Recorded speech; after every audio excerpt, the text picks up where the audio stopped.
महाभारत युद्ध के पश्चात कालांतर में 5 पांडवों में से एक पांडव अर्जुन के पौत्र का जन्म हुआ, जिसका नाम था राजा परीक्षित। एक बार राजा परीक्षित जंगल में आखेट करने गए, उसी दौरान उन्होंने जंगल में कलयुग को देखा। परीक्षित ने कलयुग को तुरंत भूलोक छोड़ जाने का आदेश दिया, जिस पर कलयुग राजा के पैरों में गिर पड़ा और दया की भीख मांगने लगा। राजधर्म कहता है कि चरण में आए को शरण देना ही क्षत्रिय का परम कर्तव्य है। जिसके बाद राजा परीक्षित ने कलयुग को 5 स्थान निवास करने के लिए दिए और कहा, जहाँ मदिरापान, वेश्यावृत्ति, जुआ, हिंसा और पाप द्वारा अर्जित स्वर्ण होगा, वहां तुम्हारा निवास होगा। राजा परीक्षित ने इस समय स्वर्ण मुकुट धारण कर रखा था, जो उन्हें अपने पूर्वजों से विरासत में मिला था। यह स्वर्ण पाप कर्मों में लिप्त था। इसी बात का फायदा उठाकर कलयुग मुकुट में प्रवेश कर राजा के सर पर सवार हो गया। जंगल में आखेट करते राजा परीक्षित को प्यास लगी। उन्हें जंगल में एक कुटिया दिखाई दी। जब उन्होंने अंदर प्रवेश किया तो देखा ऋषि शमीक तपस्या में लीन बैठे थे। जब परीक्षित ने ऋषि से पीने हेतु जल मांगा तो तपस्या में लीन ऋषि ने कोई प्रत्युत्तर नहीं दिया। जिसके बाद कलयुग के प्रभाव से क्रोध में आकर राजा परीक्षित ने ऋषि के गले में मृत सर्प डाल दिया और अपने महल लौट आए।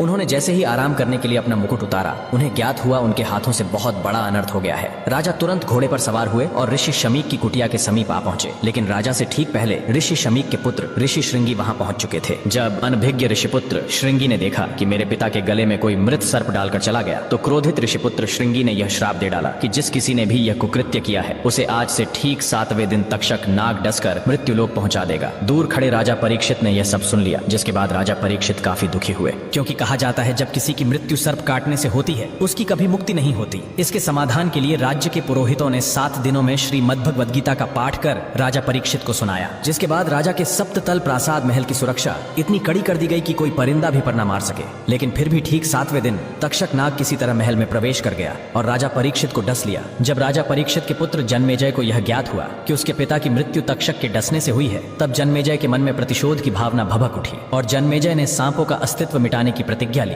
और सर्प दमन यज्ञ प्रारंभ कर डाला, जिसके कारण भूलोक के समस्त सर्प यज्ञ की अग्नि में आकर भस्मीभूत होने लगे। जिसके बाद नागों ने जाकर माता मनसा देवी से रक्षा की गुहार लगाई। तब माता ने अपने पुत्र आस्तिक को यज्ञ रुकवाने के लिए भेजा। अग्नि में सर्पों की आहुति दी जा रही थी। तब माता मनसा देवी के पुत्र आस्तिक के सत प्रयत्नों से नागों के प्राणों की रक्षा की गई। समय बीतता गया और एक दिन जन्मेजय की भी प्राकृतिक कारणों से मृत्यु हो गई। लेकिन जब जन्मेजय की मृत्यु हुई, तब बदला लेने के लिए नागों ने जन्मेजय की आत्मा को पाताल लोक में बंदी बना लिया। युग बदलते गए और फिर प्रारंभ हुआ कलयुग। इस काल के युग में एक बालक का जन्म हुआ। जब ज्योतिष ने ग्रह नक्षत्रों का आकलन किया तो ज्योतिष भयभीत हो गया और कहा कि इस बालक का जन्म घोर अशुभ नक्षत्रों में हुआ है। ज्योतिष ने बालक के माता पिता को उसे समुद्र में फेंकने के लिए बाध्य किया। ज्योतिष के दबाव में आकर बालक के माता पिता को न चाहते हुए भी ऐसा करना पड़ा। जब बालक को समुद्र में फेंका गया तो समुद्र में मौजूद एक विशालकाय मछली ने उसे निगल लिया और बालक कई वर्षों तक मछली के पेट के अंदर ही रहा। जिसके बाद मछली तैरते हुए एक समुद्र तट पर पहुंची और इसी तट पर भगवान शिव माता पार्वती को योग के रहस्य बता रहे थे। योग रहस्य उस बालक के कानों में भी सुनाई पड़े और उस बालक ने मछली के पेट के अंदर ही योग साधना का अभ्यास प्रारंभ कर दिया। 12 वर्षों की कठिन साधना के बाद एक दिन उस मछली को एक मछुआरे ने पकड़ लिया और जब उस मछुआरे ने मछली को काटा तो उसे मछली के अंदर एक जीवित बालक मिला। अचरज से भरे मछुआरे ने उस बालक को अपने साथ रख लिया। समय के साथ बालक बड़ा हो रहा था और एक दिन मछुआरे ने उस बालक को मछली पकड़ने के लिए भेजा। जैसे ही बालक ने मछलियां पकड़ी तो देखा बाहर निकालते ही मछलियां तड़पने लगी। करुणामयी बालक ने सभी मछलियों को वापस जल में छोड़ दिया और खाली हाथ वापस लौट आया। जब मछुआरे को इस बात का पता चला तो उसने बालक को बुरा भला कहा। जब मछुआरे ने बालक को बुरा भला कहा तो वह बालक उस स्थान को छोड़ अज्ञातवास की ओर निकल पड़ा। अपने भरण पोषण के लिए भिक्षा मांगने लगा और अपना संपूर्ण जीवन साधना में लगा दिया। समय बीतता गया और समय के साथ साथ वह बालक एक प्रबुद्ध सिद्ध के रूप में उभरा। कुछ लोग उन्हें भगवान शिव का भक्त तो कुछ लोग उन्हें भगवान शिव का अंश भी मानते हैं। इतने लंबे समय तक मछली के पेट में पलने के कारण इन्हें गुरु मत्स्येंद्र नाथ के नाम से जाना जाने लगा। उन्हें मछलियों का भगवान भी कहा जाता है। इत्तेफाक कहे या कुछ और, ऐसी ही घटना का वर्णन तिब्बती प्रस्तुतिकरण में भी मिलता है। कुछ विद्वान इस घटना और बाइबल की योना और भेल की कहानी के बीच समानताएं खींचते हैं। एक बार गुरु मत्स्येंद्र नाथ भिक्षा लेने एक घर के बाहर पहुंचे। गुरु मत्स्येंद्र नाथ ने आवाज लगाई, भिक्षाम देहि। तभी एक महिला खाली हाथ ही घर के बाहर आई और कहा, भोजन नहीं है। तब मत्स्येंद्र नाथ ने कहा, कुछ बासी या बच्चों द्वारा छोड़ा गया भोजन ही दे दीजिए। तब उस महिला की आंखों से अश्रुधारा बहने लगी, क्योंकि वह महिला बांझ थी। गुरु से यह देखा न गया और गुरु मत्स्येंद्र नाथ ने पुत्र प्राप्ति होगी बोलकर आशीर्वाद के रूप में प्रसाद उस महिला को खाने के लिए दे दिया। लेकिन कुछ लोगों ने महिला को भड़काया कि उसे इसका सेवन नहीं करना चाहिए, इसमें जादू टोना हो सकता है। डर के मारे उस महिला ने वो प्रसाद पास ही में बने एक गोबर के ढेर में फेंक दिया। इसके ठीक 12 वर्षों बाद गुरु मत्स्येंद्र नाथ फिर वहां लौटे और उस महिला से उसके पुत्र के बारे में पूछा तो महिला ने गुरु से झूठ बोल दिया कि उसे कोई पुत्र नहीं हुआ। तभी गुरु मत्स्येंद्रनाथ ने जोर से पुकारा तो 12 वर्ष का एक तेजवान बालक गोबर के ढेर से निकलकर सामने आया। गोबर में जन्म होने के कारण उन्हें गोरखनाथ की उपाधि दी गई। जिसके बाद उस महिला ने डरते डरते सारा वृतांत गुरु को कह सुनाया और गुरु मत्स्येंद्रनाथ से अपनी भूल की माफी मांगी।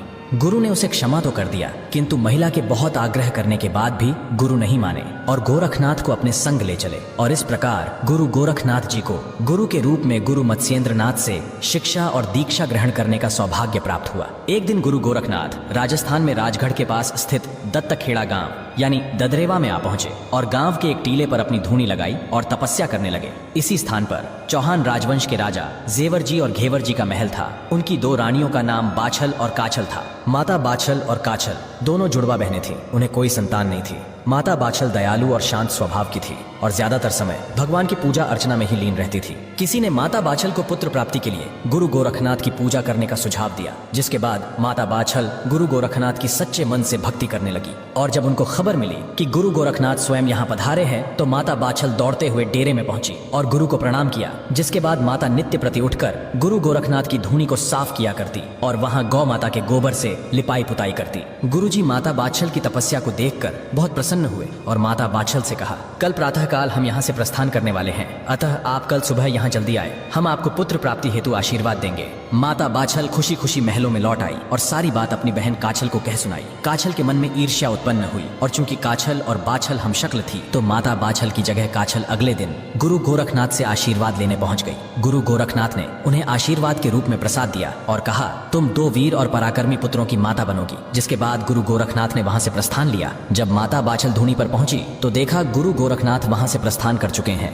दुखी मन से माता बाछल ने सोचा, शायद मैंने आने में विलंब कर दिया और गुरु को मेरे आने से पहले ही प्रस्थान करना पड़ा। जिसके बाद माता बाछल ने गुरु से आशीर्वाद मांगने की प्रबल इच्छा से गुरु गोरखनाथ के पद चिन्हों का पीछा करना शुरू कर दिया। कई मीलों की दूरी तय करने के बाद माता गुरु के पास पहुंची और जब गुरु गोरखनाथ ने माता से पीछा करने का कारण पूछा तो माता ने उनसे आशीर्वाद देने की बात कही। गुरु गोरखनाथ को समझ आ चुका था कि काछल ने बाछल के साथ छल किया है। इस पर उन्हें अत्यधिक क्रोध आया। माता बाछल के साथ हुए अन्याय को देखकर गुरु गोरखनाथ के मुख से ये शब्द निकले कि मैं तुम्हें एक तेजस्वी पुत्र प्राप्ति का वरदान देता हूँ और यही बालक आगे चलकर काछल के दोनों पुत्रों का वध करेगा। जिस पर माता बाछल ने गुरु से अनुरोध किया कि ऐसा न करे, अगर उसे 2 पुत्रों का आशीर्वाद दिया है तो मुझे उससे कोई आपत्ति नहीं। लेकिन गुरु मुख से निकले शब्दों की नियति तय हो चुकी थी। जिसके बाद गुरु गोरखनाथ उनको तेजस्वी पुत्र का वरदान देने के लिए पाताल लोक में प्रवेश कर गए और वहां से नागों द्वारा बंधी बनाई गई पांडव अर्जुन के पड़पौत्र राजा जन्मेजय की आत्मा को गूगल में छुपाकर भूलोक पर लौट आए। नागों ने गुरु का पीछा किया और अंत में थक हार कर नाग वापस पाताल लोक की ओर लौट गए। किंतु तक्षक नाग गुरु गोरखनाथ का पीछा करते करते भूलोक पर आ गया और गुरु के हाथ से गूगल छीनकर निगलने लगा। सौभाग्य से वहां एक युवक प्रक्षालन यानी साफ सफाई का कार्य कर रहा था। जब उसने देखा कि साधु के हाथ से नाग ने कुछ वस्तु निगल ली है तब उसने नाग पर झाड़ू के डंडे से प्रहार किया, जिसके कारण गूगल तक्षक के मुख से नीचे गिर पड़ा। गुरु गोरखनाथ जी ने गूगल उठाई और उस युवक को वरदान दिया कि इस गूगल से उत्पन्न बालक बड़ा ही सिद्ध पुरुष होगा, जिसके भजनों का तुम लोग गायन करोगे। ऐसा कहकर गुरु गोरखनाथ जी अंतर्ध्यान हो गए। तक्षक नाग भी निराश होकर पाताल लोक लौट गया। जिसके बाद गुरु गोरखनाथ माता बाछल के सामने प्रकट हुए और उन्हें दिव्य पुत्र प्राप्ति का आशीर्वाद देते हुए वह गूगल प्रसाद के रूप में दे दिया और इस प्रकार राजा जन्मेजय को माता बाछल के गर्भ में स्थान मिला। गुरु गोरखनाथ के आशीर्वाद के अनुसार कालांतर में एक तरफ घेवर सिंह चौहान की पत्नी माता काछल ने तो वहीं दूसरी ओर जेवर सिंह चौहान की पत्नी माता बाछल का एक ही समय पर गर्भ धारण हुआ। जब काछल ने देखा कि बाछल के पेट में भी बच्चा है तो उसको बाछल पर संदेह हुआ, क्योंकि काछल को लगा कि केवल मुझे ही गुरु से पुत्र प्राप्ति का आशीर्वाद प्राप्त हुआ है। और काछल ने माता बाछल पर कलंक लगाते हुए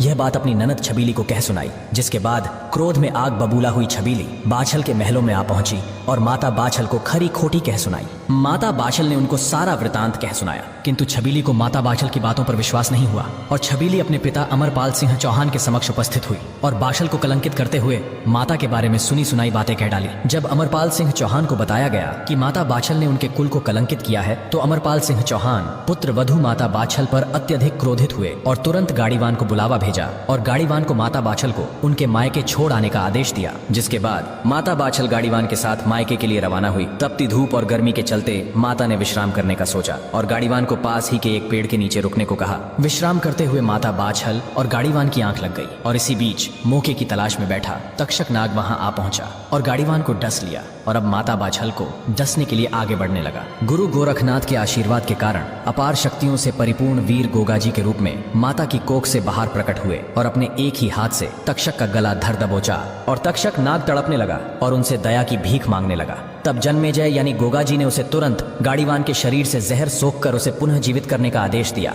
तक्षक नाग ने आज्ञानुसार ऐसा ही किया और भगवान से क्षमा मांग पाताल लोक लौट गया। गाड़ीवान उठा और माता को लेकर सिरसा के लिए रवानगी ली। बाछल अपने पिता के महलों में पहुंची और जब पिता को माता बाछल के मायके आने का कारण पता चला तो पिता ने सच और झूठ का पता लगाने के लिए माता बाछल की परीक्षा लेने का ऐलान कर दिया और कहा, कच्चे सूत से बने धागों की चारपाई को कुएं पर रखा जाएगा और तुम्हें उस पर सोना होगा। और कहा, अगर तुम्हारे अंदर सत है तो ये कच्चे धागे तुम्हारा वजन सहन कर लेंगे। जिसके बाद माता ने गुरु गोरखनाथ को याद किया और परीक्षा देने के लिए तैयार हो गई। माता बाछल जैसे ही चारपाई पर बैठी, यह देख सभी हैरान रह गए कि कच्चे सूत का एक धागा तक नहीं टूटा और माता बाछल गुरु गोरखनाथ को याद कर कच्चे सूत से बने धागों की चारपाई पर लेट गई। ये प्रमाणित हो चुका था कि सतवंती माता बाछल पवित्र है। जिसके बाद माता बाछल के पिता पाल सिंह ने अपने समधी अमरपाल सिंह चौहान को माता बाछल के सतवंती होने का प्रमाण पत्र में लिख भेजा और तुरंत जेवर सिंह को भेजकर माता बाछल को वापस ले जाने का सुझाव दिया। तो वहीं दूसरी ओर माता बाछल जब गहरी निद्रा में सो रही थी तो माता को अपने गर्भ से गोगाजी की आवाज सुनाई पड़ी। गोगाजी ने माता से कहा, अगर मेरा जन्म ननिहाल में हुआ तो कालांतर में मेरा उपहास किया जाएगा, अतः मुझे पितृभूमि पर जन्म लेना है। जिस पर माता ने गोगाजी से कहा कि ये कैसे संभव होगा, तुम्हारे पिता हमें लेने यहाँ नहीं आएंगे। तब गोगाजी ने माता से कहा कि मैं पिताजी से बात करता हूँ। माता बाछल के वियोग में जंगल में विश्राम कर रहे जेवर सिंह की आंख लग गई। तभी उनके स्वप्न में गोगाजी आए और कहा, पिताश्री आप तुरंत मेरी माता को रेहड़ से ददरे वाले आइए, मेरा जन्म यहाँ होना निश्चित है। तभी अचानक जेवर सिंह की नींद टूटी और देखा सामने राज्य के कुछ सैनिक अमरपाल सिंह का संदेश लेकर आए हैं। संदेश सुनते ही जेवर सिंह तुरंत रेहड़ के लिए रवाना हुए और सकुशल माता बाछल को लेकर ददरेवा लौट आए। माता बाछल के लौटते ही ददरेवा की सूखी जमीन हरी भरी हो गई और चारों ओर खुशियों का माहौल छा गया। समय बीता और आखिर वो शुभ घड़ी आ ही गई जब गुरु गोरखनाथ के आशीर्वाद के अनुसार भादो सुदी नवमी विक्रम संवत 1003 को माता बाछल की कोख से वीर गोगाजी का जन्म हुआ। तो वहीं दूसरी ओर माता काछल ने अर्जन और सर्जन 2 जुड़वा बच्चों को जन्म दिया। शुभ मुहूर्त में जन्म होने के कारण गोगाजी का भव्य जन्मोत्सव रखा गया। तो वहीं अशुभ मुहूर्त में जन्मे जुड़वा भाइयों की कोई खुशियां नहीं मनाई गई। यह देख माता काछल के मन में गोगाजी के प्रति द्वेष उत्पन्न हुआ और काछल ने सोचा, इसके जन्म लेते ही इसे मेरे बेटों से श्रेष्ठ माना जा रहा है। कल जब ये बालक बड़ा होगा तो मेरे बच्चों के हिस्से का राजपाट भी इसे ही दे दिया जाएगा। काछल किसी भी तरह गोगाजी को रास्ते से हटाने के लिए योजना बनाने लगी। तो वही माता बाछल को काछल के मंसूबे भली भांति ज्ञात थे। माता बाछल और पिता जेवर सिंह गोगाजी को लेकर गुरु गोरखनाथ के पास आ पहुंचे। जब गुरु गोरखनाथ ने माता से आने का कारण पूछा तो माता ने गुरु गोरखनाथ से कहा, आप तो सर्व ज्ञाता है, मेरे पुत्र को मेरी बहन काछल से खतरा है, अतः जब तक गोगा युवा नहीं हो जाता तब तक आप इसे अपने साथ रख इसे शिक्षा प्रदान करें। गुरु गोरखनाथ ने बालक गोगाजी चौहान को गोद में लिया और अपनी प्रचंड योग शक्तियों से गोगाजी को और भी अधिक शक्तिशाली बना दिया। गुरु ने गोगाजी को माता बाछल को लौटाते हुए कहा कि आप निश्चिंत रहे माता, गोगा को रक्षा की आवश्यकता नहीं और जब गोगा 12 वर्षों का हो जाएगा तब मैं इसे ले जाऊंगा और इसे योग विद्या में निपुण करूंगा। जिसके बाद गुरु चरणों में प्रणाम कर आज्ञानुसार जेवर सिंह और माता बाछल गोगाजी को लेकर महलों में लौट आए। थोड़ा समय बीतने के बाद काछल ने अपनी ननद छबीली के साथ मिलकर गोगाजी को मारने का षड्यंत्र रचा और छबीली ने दूध में मिलाकर गोगाजी को विष दे दिया। छबीली ने जैसे ही विषैला दूध गोगाजी को पिलाया तो देखा गोगाजी कड़वा विष युक्त दूध बड़े आनंद के साथ पी गए। यह देख छबीली के पैरों तले जमीन खिसक गई और आंखें फटी की फटी रह गई। तब गोगाजी ने छबीली से कहा कि ये तो बहुत ही स्वादिष्ट है, कृपया थोड़ा और पिलाइए। जब छबीली ने देखा इतना छोटा बालक बोल कैसे रहा है तो डर के मारे छबीली वहां से भागती हुई काछल के पास आ पहुंची और सारी बात काछल को कह सुनाई। काछल को उसकी बातों पर विश्वास नहीं हुआ। इसे मात्र एक भ्रम समझ काछल ने अपने षड्यंत्रों का सिलसिला जारी रखा। लेकिन लाख कोशिशें करने के बाद भी काछल गोगाजी महाराज को एक खरोंच तक पहुंचाने में नाकामयाब रही। अब गोगाजी के साथ साथ काछल के पुत्र भी थोड़े बड़े हो चुके थे। जहां एक तरफ गुरु गोरखनाथ की भविष्यवाणी से चिंतित माता बाछल गोगाजी को शिक्षा देती कि अर्जन और सर्जन तुम्हारे ही भाई हैं, तो वहीं दूसरी ओर काछल अपने पुत्रों के मन में गोगाजी के प्रति द्वेष उत्पन्न करने लगी। काछल ने अपने पुत्रों से कहा, तुम 2 हो और वो अकेला, फिर भी तुम उससे मार खाकर आते हो। अगर वो जीवित रहा तो तुम्हें कभी ददरेवा की राजगद्दी देना तो दूर, उसके आसपास फटकने तक नहीं देगा। अतः तुम्हें गोगा को बल से नहीं अपितु छल से मारना होगा। जिसके बाद अर्जन और सर्जन ने योजना बनाई और गोगाजी को खेलने के बहाने अपने साथ ले गए और ददरेवा में बने एक गहरे तालाब के पास ले जाकर गोगा जी को पीछे से धक्का दे दिया। गोगा जी तालाब की गहराइयों में आ पहुंचे और इसी तालाब के तल पर नागराज तक्षक तपस्या में लीन बैठा था। यह देख गोगा जी के मन में प्रश्न उत्पन्न हुआ और उन्होंने तक्षक की तपस्या भंग करते हुए उससे पूछ ही लिया कि आप यहाँ क्या कर रहे हैं। तपस्या में आए विघ्न के कारण तक्षक को गोगा जी पर अत्यधिक क्रोध आया और तक्षक नाग गोगा जी को क्षति पहुंचाने की मनसा से आगे बढ़ने लगा। तभी गुरु गोरखनाथ वहां प्रकट हुए और तक्षक को रोका। तक्षक ने गुरु गोरखनाथ से पूछा कि कौन है ये मायावी बालक जिसने मेरी तपस्या में विघ्न उत्पन्न किया और आप इसकी रक्षा करने क्यों आए हैं। तब गुरु गोरखनाथ ने कहा, शायद तुमने इसे पहचाना नहीं, मैं यहाँ इसकी रक्षा करने नहीं अपितु तुम्हारे प्राणों की रक्षा हेतु आया हूँ। ये वही बालक है जिसे तुम गर्भ में ही खत्म कर देना चाहते थे। तक्षक को गोगा जी की असीमित शक्तियों का भली भांति आभास था। न चाहते हुए भी नागराज तक्षक ने गोगा जी से क्षमा मांगी और गोगा जी भी उसकी तपस्या में आए विघ्न के लिए खेद प्रकट कर पुनः भूलोक पर लौट आए। अपने भाइयों द्वारा किए गए छल कपट को देखकर गोगा जी चौहान का रक्त ज्वाला में बदल गया और गोगा जी अकेले ही अपने दोनों भाइयों पर टूट पड़े। गुरु गोरखनाथ के आशीर्वाद से उत्पन्न होने के कारण अर्जन और सर्जन भी बलशाली थे,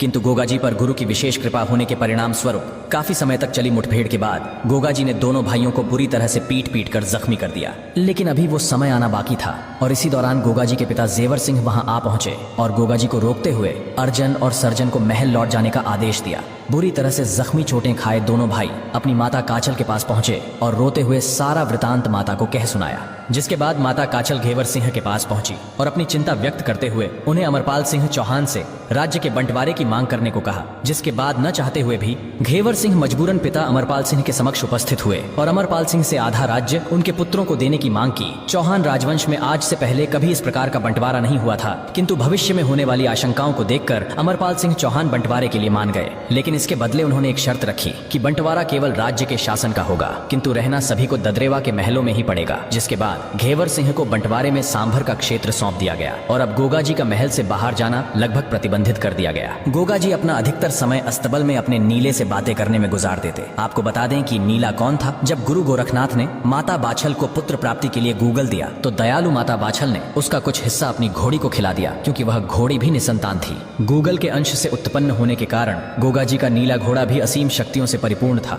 इसका अंदाजा आप इस बात से लगा सकते हैं कि बाल्यावस्था में गोगा जी खेल खेल में नीले पर सवार होकर स्वर्गलोक के इंद्रासन पर जा बैठे थे और गोगा जी से अनजान देवराज इंद्र ने उन पर कई अस्त्र शस्त्रों से प्रहार किया, किंतु गोगा जी का एक बाल भी बांका नहीं हुआ। तभी गुरु गोरखनाथ वहां प्रकट हुए और दोनों को रोकते हुए एक दूसरे से परिचित करवाया। जिसके बाद गुरु की आज्ञा का पालन करते हुए गोगा जी पुनः महलों में लौट आए। इसी दौरान गोगा जी अब 12 वर्षों के हो चुके थे और गुरु गोरखनाथ माता बाछल और जेवर सिंह को दिए वचन अनुसार गोगा जी को योग सिद्धियों में परिपूर्ण करने के लिए अपने साथ ले गए। कई वर्षों की कठिन साधना के बाद गुरु से शिक्षा प्राप्त कर गोगा जी पुनः ददरेवा के महलों में लौट आए।